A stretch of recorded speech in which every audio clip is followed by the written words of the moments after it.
This is CBS 2 News at 6. The tri-state area marking Holocaust Remembrance Day.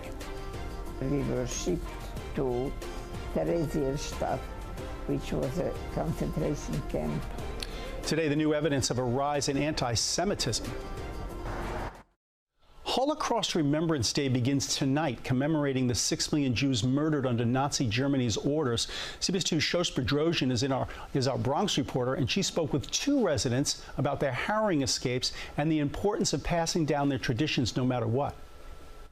This was the first picture taken of me after the war. For 100 years, Helen Weiss has collected memories that now surround her. This was my father. As she looks back on them, it's really unbelievable what a person can live through when you have to. She remembers her story of survival in the Holocaust. I was caught, taken to a concentration camp in the Slovak part. Helen was born in 1922 and was a young adult when World War II began, living in Czechoslovakia.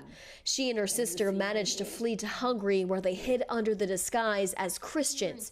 Her mother and sister were the only 2 that didn't survive. Jews were taken to Auschwitz eventually, killed in the gas chambers. They probably died. As a matter of fact, most of them did. Kurt Schulman still holds on to this photo of his mother's family. He was 9 years old, living in Germany in 1938. And we had to be careful where we went, what we said. Just 2 weeks before World War II began, Kurt said his dad insisted on them leaving when Nazis began a wave of violence against the Jews called Kristallnacht. And I think it may have been one of the first times when I was really afraid. His family took one of the last ships out of Portugal and headed to Cuba. Both Helen and Kurt survived the deadly anti-Semitism that plagued their communities in Europe. But fast forward today, the Anti-Defamation League says that hate-filled incidents and attacks against Jewish people are the highest they've seen since they first started tracking these events. How could you not know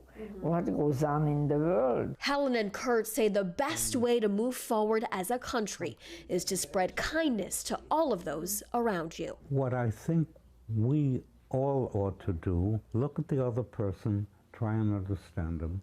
In the Bronx, Shosh Bedrosian, CBS 2 News.